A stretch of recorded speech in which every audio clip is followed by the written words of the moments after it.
आज की इस वीडियो में मैं आपको चार ऐसी चीजें बताऊंगा इंग्लिश ग्रामर की। यदि आपने इन चार चीजों पर कमांड कर ली तो कोई भी इंग्लिश का सेंटेंस क्यों ना हो, आप उसको आसानी से देखते ही समझ जाओगे कि ये सेंटेंस आपको क्या कहना चाहता है।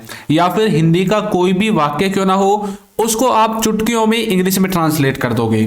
तो चलिए वीडियो को स्टार्ट करते हैं। और आपको कुछ नहीं करना, सिर्फ वीडियो को लास्ट तक देखना है, जिससे कि आपका जो कॉन्सेप्ट है वो क्लियर हो जाए और बिल्ड भी हो जाए। तो चलिए स्टार्ट करते हैं।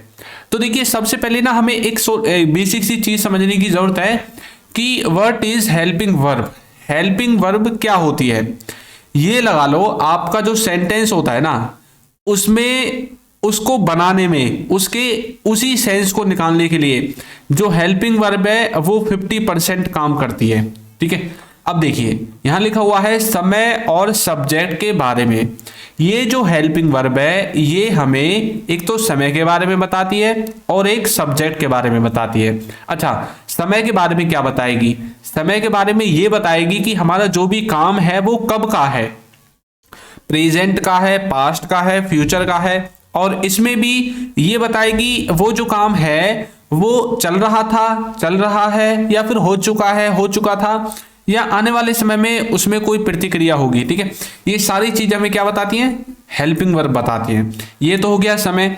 और सब्जेक्ट के बारे में हमें हेल्पिंग वर्ब ये बताती है कि हमारा जो सब्जेक्ट है वो कौन है, सिंगुलर है, प्लूरल है, फर्स्ट पर्सन है, सेकंड पर्सन है, थर्ड पर्सन है, क्या है। ये सारी चीजें हमें हेल्पिंग वर्ब के द्वारा पता चलती हैं। ठीक है, और हेल्पिंग वर्ब एक चीज को और डिसाइड करती है जिसका नाम है वर्ब। मेन वर्ब जो आपके वाक्य में होगी उसको भी हेल्पिंग वर्ब ही बताएगी कि कौन सी वर्ब की फॉर्म लगनी है, फर्स्ट फॉर्म लगनी है, सेकंड फॉर्म लगनी है, या थर्ड फॉर्म लगनी है। तो ये जो भी कुछ है ये सब कुछ हमें हेल्पिंग वर्ब बताती है। ठीक है, अब बात आती है कि ये हेल्पिंग वर्ब कौन कौन से वर्ड्स के अंदर आती है। तो देखिए, जैसे इज एम आर है, was were has have, had, will be, will have, और डू, डज और डिड, ये सब की सब आपकी हेल्पिंग वर्ब के अंदर ही आती हैं। ठीक है, एक बात और, हेल्पिंग वर्ब की एक जो खासियत वो और है, वो क्या है कि ये हमेशा पक्की बात करती हैं। पक्की बात का मतलब है हाँ की हाँ और ना की ना। अगर हाँ है तो हाँ ही रहेगा, ना है तो ना ही रहेगा। ये कभी भी पॉसिबिलिटी को नहीं दिखाती हैं, कभी भी संभावना को नहीं दिखाती हैं। जहां पर भी आपको ये लिखा दिखाई दे तो वहां पर किसी भी चीज की संभावना नहीं रह जाती है। वो जो कार्य है वो 100% है। ठीक है, ये चीजें और बताती हैं। ये मॉडल वर्ब की तरह कार्य नहीं करती। मॉडल वर्ब क्या करते हैं? मॉडल वर्ब हमें कभी भी पक्की जानकारी नहीं देते। मॉडल वर्ब संभावना की बात करते हैं, है ना, पॉसिबिलिटी की बात करते हैं कि ऐसा हो सकता है, हुआ नहीं है ऐसा, ऐसा होगा, ऐसा होना चाहिए, यानी कि वो पॉसिबिलिटी की बात करती हैं। लेकिन जो हमारी हेल्पिंग वर्ब है ये पॉसिबिलिटी की बात नहीं करती, ये पूरी तरह से कंफर्म होती हैं और श्योरिटी की बात करती हैं, 100% ऐसा ही है। ठीक है, ये थोड़ा सा डिफरेंस था हेल्पिंग वर्ब और मॉडल वर्ब में। तो आपको थोड़ा सा क्लियर हुआ होगा कि किस तरह से हेल्पिंग वर्ब को यूज करते हैं। अच्छा देखिए, ये जो सब्जेक्ट है और जो हेल्पिंग वर्ब है इनका कॉम्बिनेशन हम कैसे बैठाते हैं। अब जैसे अभी हमने यहाँ पर ये हेल्पिंग वर्ब देखी थी। ठीक है, इन हेल्पिंग वर्ब को कैसे कैसे सब्जेक्ट के साथ यूज करते हैं। देखिए, जैसे इज हेल्पिंग वर्ब है, डज है और हैज है, ये आपकी किसके साथ यूज होती है? ही, सी और इट, ये आपके सब्जेक्ट हैं, ही, सी और इट। ठीक है, ये थर्ड पर्सन सिंगुलर के अंदर आते हैं और इनको हम क्या कहते हैं? थर्ड पर्सन सिंगुलर कहते हैं। और इसमें एक वर्ड और आता है नेम। किसी व्यक्ति का यदि नाम आपको बताना है तो वो भी थर्ड पर्सन सिंगुलर के अंदर ही आएगा। ठीक है, अब जैसे आर है, डू है और हैव है, ये आपकी किसके साथ यूज होते हैं? ही, सी, इट को छोड़कर। ही, सी, इट को छोड़कर जो भी कुछ बच जाता है वो सब आपके आर, डू और हैव के साथ यूज होता है। अच्छा, क्या क्या बच गया? जैसे यू बच गया, वी बच गया, दे बच गया, आई बच गया, है ना, ये सब कुछ किसके साथ यूज होंगे? आर, डू और हैव के। और एक बात, हैड, डिड और विल, ये तीन ऐसी हेल्पिंग वर्ब हैं जो सभी सब्जेक्ट के साथ यूज होती हैं। इनको कोई फर्क नहीं पड़ता, चाहे ही, सी, इट हो, आई, वी हो, यू, दे हो, कुछ भी हो, इनको कोई फर्क नहीं पड़ता, ये सब के साथ यूज होंगी। ठीक है, तो इस तरह से आप सब्जेक्ट और हेल्पिंग वर्ब के कॉम्बिनेशन को बैठा सकते हैं। ये लगा लीजिए, अगर आपने सब्जेक्ट और हेल्पिंग वर्ब इन दोनों का कॉम्बिनेशन बैठा दिया ना, तो ये लगा लीजिए कि आपने अपने सेंटेंस को बनाने का 30% काम कर दिया है। हेल्पिंग वर्ब को सही लगते ही सब्जेक्ट के साथ। ठीक है, अब बात आती है आगे के प्रोसीजर की।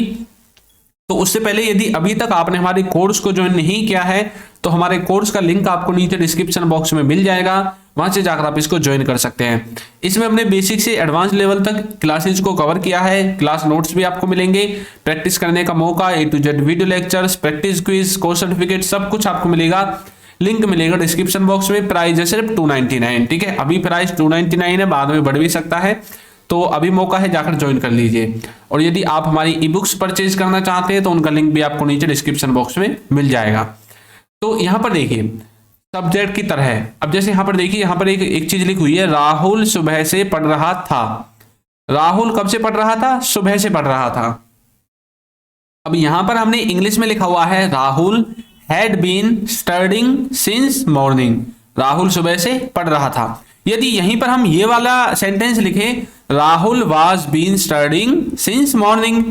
अब ये बताइए, वाज वर्ब का इस्तेमाल भी तो आप करते हैं ना था थे थी में, तो हेड का इस्तेमाल भी वहीं पर होता है। अब ये दोनों सेंटेंसेज बताइए कौन सा सही है इन दोनों में से? Rahul had been studying since morning या Rahul was been studying since morning?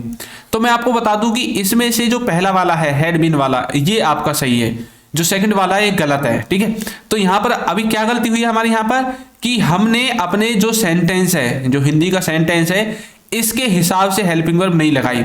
यानी कि हमने अभी पीछे क्या पढ़ा था कि हेल्पिंग वर्ब हमें समय के बारे में बताती हैं, लेकिन यहां पर ये जो हेल्पिंग वर्ब है ये इस समय को नहीं बता पा रही है और ये सेंटेंस को गलत कर रही है। ठीक है, सब्जेक्ट के हिसाब से तो सही है, राहुल के साथ वाज ही आना चाहिए, लेकिन वाज के साथ कभी भी पीछे नहीं आते हैं, ये बीन वीन कभी कुछ नहीं आता है इसके पीछे, है ना, तो इसलिए ये गलत है। आगे देखिए, तुम खेल रहे थे, ये जो सेंटेंस है ये है पास्ट के कंटिन्यूअस का, और जो ऊपर वाला सेंटेंस था वो था पास्ट के परफेक्ट कंटिन्यूअस का। ठीक है, तुम खेल रहे थे, यू वर प्लेइंग लिख दिया हमने, यू वाज प्लेइंग। अच्छा, इन दोनों में क्या डिफरेंस है? इन दोनों में डिफरेंस ये है कि हमने अपने सब्जेक्ट के अनुसार हेल्पिंग वर्ब नहीं लगाई है। यू के साथ वर आना चाहिए, बिल्कुल अच्छी बात है। क्या यू के साथ वाज भी आना चाहिए? नहीं, यू के साथ वाज नहीं आता, है ना, तो हमने सब्जेक्ट के हिसाब से हेल्पिंग वर्ब सही नहीं लगाई है। तो नीचे वाला गलत है, ऊपर वाला सही है। तो इस तरह से हेल्पिंग वर्ब आपको बताती है कि किस समय के हिसाब से आपको कौन सी हेल्पिंग वर्ब लगानी है, सब्जेक्ट के हिसाब से भी आपको कौन सी हेल्पिंग वर्ब लगानी है। और यहां पर ये हेल्पिंग वर्ब भी डिसाइड करती है पीछे वर्ब में आईएनजी आएगा या थर्ड फॉर्म आएगी। जैसे यहां पर देखिए, हैड बीन के बाद आईएनजी आया हुआ है, वर्ब में स्टडिंग यहां पर भी आया हुआ है, तो ये हेल्पिंग वर्ब ही डिसाइड करती है इन सारी चीजों को। ठीक है, अब यहां पर एक चीज और होती है कि सब्जेक्ट और ऑब्जेक्ट, सब्जेक्ट की अपनी एक अलग लिस्ट है, ऑब्जेक्ट की अपनी एक अलग लिस्ट है। सब्जेक्ट में आई और ऑब्जेक्ट में मी, दोनों का मतलब एक ही है, मैं। वी और अस, इन दोनों का मतलब एक ही है, हम। अब सब्जेक्ट में यू और ऑब्जेक्ट में यू, ये दोनों चेंज नहीं होते, एक जैसे रहते हैं। ठीक है, तो इन दोनों का मतलब भी तुम होता है।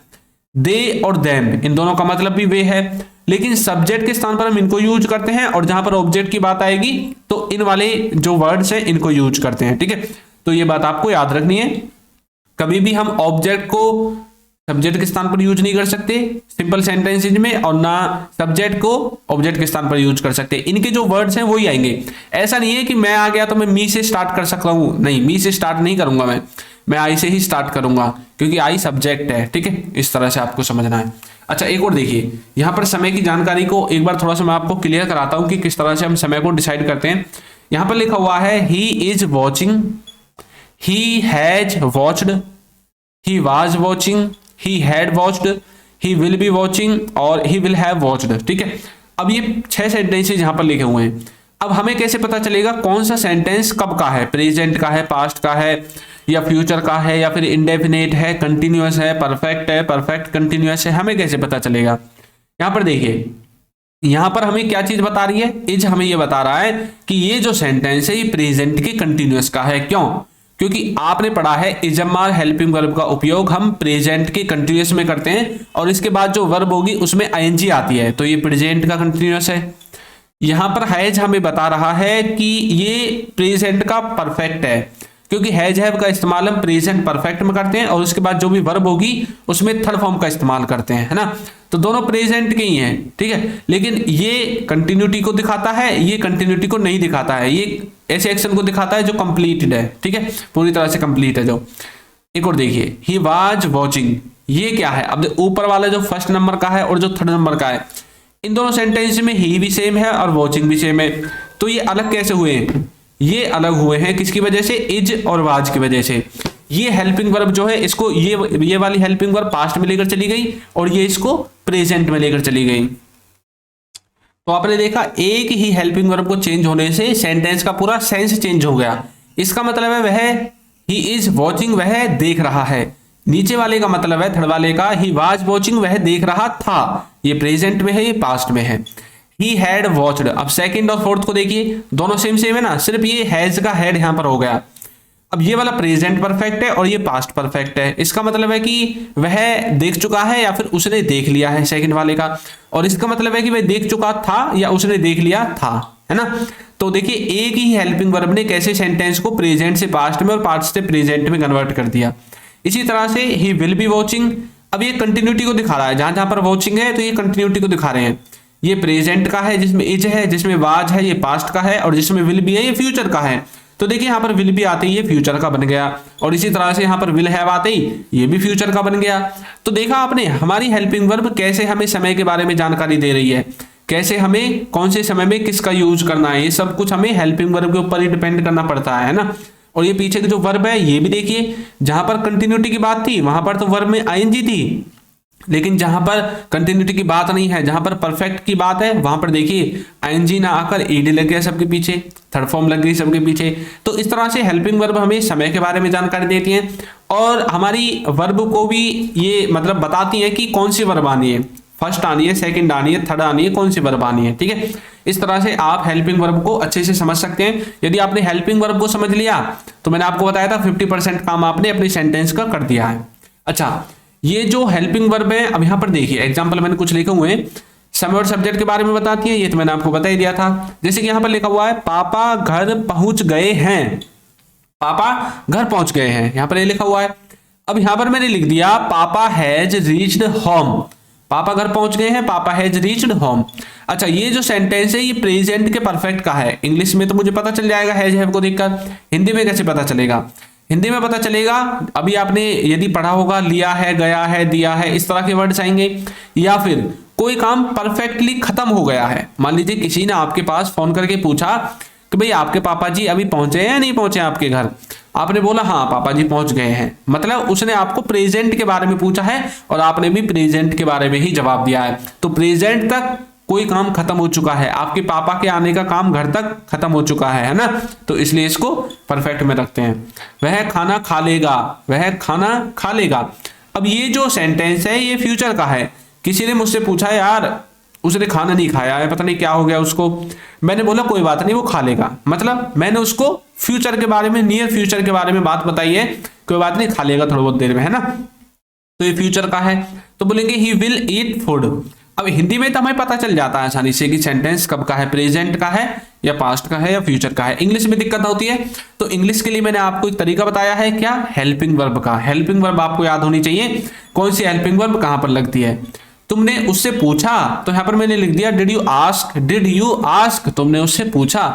इस तरह से आप इनका इस्तेमाल कर सकते हैं। समझ में आ गया। एक और देखिए आगे, मैं आपको थोड़ा सा ना स्ट्रक्चर क्लियर करा देता हूं।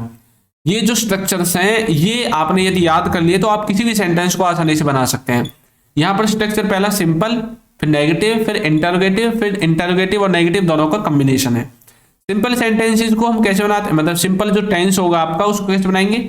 उसमें सबसे पहले आपको एसयूबी का मतलब है सब्जेक्ट, एचवी का मतलब है हेल्पिंग वर्ब, और वर्ब लिखा हुआ है फिर ऑब्जेक्ट। तो सबसे पहले सब्जेक्ट लिखना है, हेल्पिंग वर्ब लिखनी है, वर्ब लिखना है और ऑब्जेक्ट लिखना है। ये हो जाएगा आपका सिंपल का स्ट्रक्चर। नेगेटिव को बनाने के लिए आपको कुछ भी नहीं करना, ये जो ऊपर वाला अभी मैंने बताया था ना, इसमें हेल्पिंग वर्ब के बाद नॉट लगा देना है। तो देखिए हमने कुछ भी नहीं किया, हेल्पिंग वर्ब के बाद नॉट लगा दिया और उसके बाद वर्ब आ गया, ऑब्जेक्ट आ गया।